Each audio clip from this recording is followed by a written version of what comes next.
क्योंकि result delay होता जा रहा था तो मैं तो दोपहर में सो गया था। तभी एकदम से दोस्तों के कॉल आने लगे, एक के बाद एक के बाद एक। तो फिर मैंने भी देखा कि शायद रिजल्ट आ गया।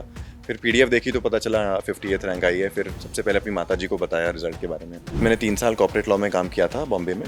उसके बाद मैंने तैयारी शुरू की। तीनों अटेम्प्ट्स मैंने घर पर रहकर ही तैयार किए हैं। जॉब छोड़ के जी, जॉब छोड़ के। अपना विज़न क्या आप मानते हैं कि किस प्रकार के विज़न को लेके आप इन फ्यूचर काम करना चाहते हैं एज ए IAS ऑफिसर? भैया और राम राम नमस्कार। हमें तो चिंते हुई नाम है हमारा सचिन चौधरी और आज देश में यूपीएससी को रिजल्ट आओ है और ये रिजल्ट में एक से बढ़ के एक जो प्रतिभावान छात्र छात्राएं हैं उनने अपनी रैंक हासिल करी है और भोपाल में भी यूपीएससी में 58वीं रैंक मिली है क्षितिज आदित्य शर्मा को। और जे मूल रूप से दतिया जिले के सेवड़ा को इनको परिवार रहने वालों है और सो कुल मिला के बुंदेलखंडी तो है ही हो, बाकी भोपाल में रहते हैं। क्षितिज भाई बहुत बहुत बधाई आपको। जी, बहुत बहुत धन्यवाद। तो आज जब रिजल्ट आपने देखा तो मतलब कितने बजे देखा, क्या उस समय एक्सप्रेशन थे आपके परिवार का, किस प्रकार की प्रतिक्रिया? जी, एक्चुअली क्योंकि रिजल्ट डिले होता जा रहा था तो मैं तो दोपहर में सो गया था। तभी एकदम से दोस्तों के कॉल आने लगे, एक के बाद एक के बाद एक। तो फिर मैंने भी देखा कि शायद रिजल्ट आ गया। फिर पीडीएफ देखी तो पता चला 58th रैंक आई है। फिर सबसे पहले अपनी माताजी को बताया रिजल्ट के बारे में। जी, क्या प्रतिक्रिया थी परिवार की? बहुत सभी काफ़ी प्रसन्न थे, सभी खुश थे और उनको उनका उत्साह देख के मुझे भी काफ़ी अच्छा लगा। जी।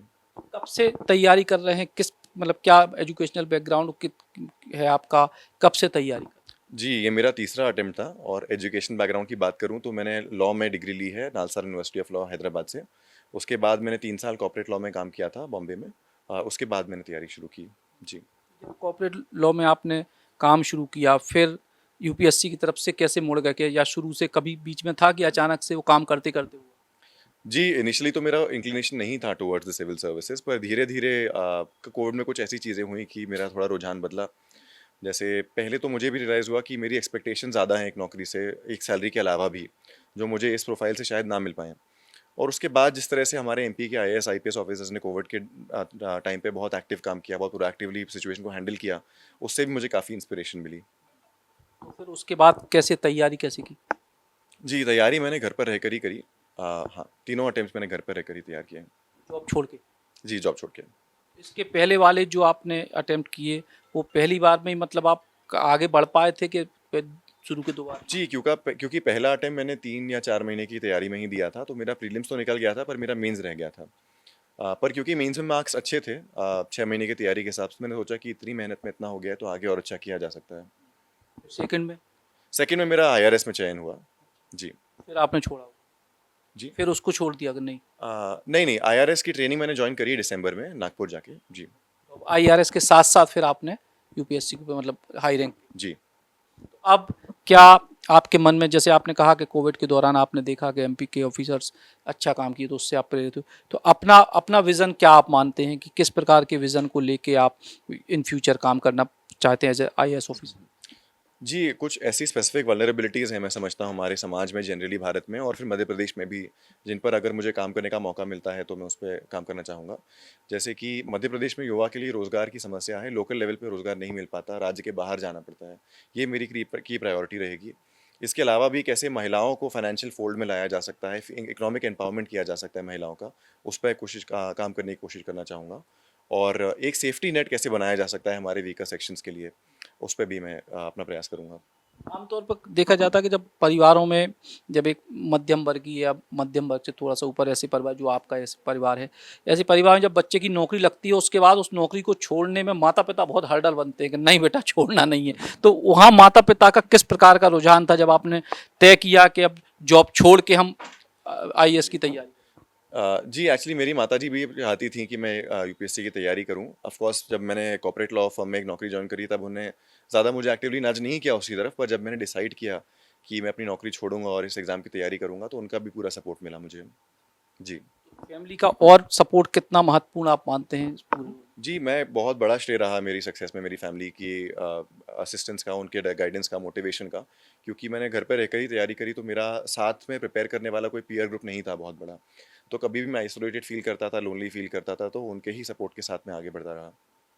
और महत्वपूर्ण बात, जैसे अभी हम कल इंदौर में थे तो हमने देखा कि कोचिंग संस्थानों के बाहर बाकायदा किस्तों में कोचिंग कराएं, ऐसे भी अब बाकायदा ऑफर आने लगे हैं। यूपीएससी जैसी बड़ी परीक्षा आप एक बार मेंस तक क्लियर कर चुके हैं, दूसरी बार में IAS, तीसरी बार में IAS की तरफ आप पहुँचे हैं। तो UPSC जैसी परीक्षा घर में रह के क्लियर की जा सकती है, इसके पीछे की तैयारी का क्या शेड्यूल है और क्या उसका पूरा एक सिस्टम है जिससे लोगों के दिमाग में रह के बिना कोचिंग के भी चीज़ें हो सकती हैं? जी, आई थिंक सबसे बड़ी चीज़ डिसिप्लिन है। आपको अपने लिए एक रूटीन सेट करना पड़ेगा, अपने गोल सेट करने पड़ेंगे, अपनी प्रायोरिटीज़ को अलाइन करना पड़ेगा।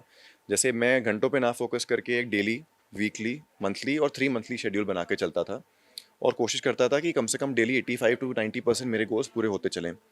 तो मैं खुद को इस तरह से ऑन ट्रैक रखता था क्योंकि सिलेबस बहुत वास्ट है। तो घंटों पे ध्यान ना देके मैं अपने डेली जो मेरा गोल है, उस पे ध्यान देता था। और दतिया जिले से भी आपका संबंध है, सियोड़ा से, मतलब किस प्रकार का संबंध है और आपका कभी आना जाना? जी, मेरा परिवार एक्चुअली सियोड़ा का ही है। मेरे दादाजी सियोड़ा से भोपाल शिफ्ट हुए थे। तो हम वहीं से आते हैं।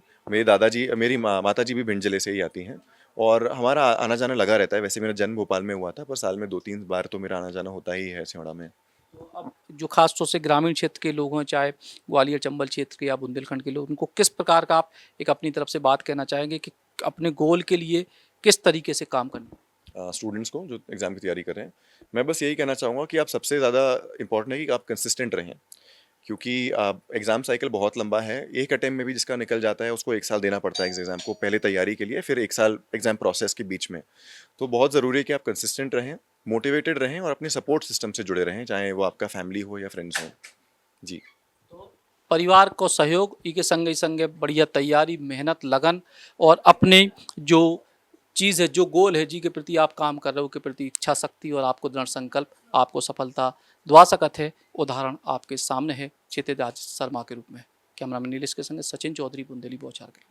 पूर्व मंत्री गोपाल भार्गव के सानिध्य में हुए 25,000 से अधिक कन्याओं के पावन कन्यादान और एक बार फिर होने जा रहा है 23वां कन्यादान समारोह। आयोजन में संपूर्ण बुंदेलखंड क्षेत्र के वर वधू हो सकेंगे शामिल। कन्यादान में सरकारी राशि के अलावा गोपाल भार्गव जी की तरफ से मिलेंगे आकर्षक उपहार। कन्यादान हेतु रजिस्ट्रेशन शुरू हो चुके हैं। रजिस्ट्रेशन 15 मार्च से 25 अप्रैल तक होंगे, तो देर न करें, आज ही रजिस्ट्रेशन कराएं।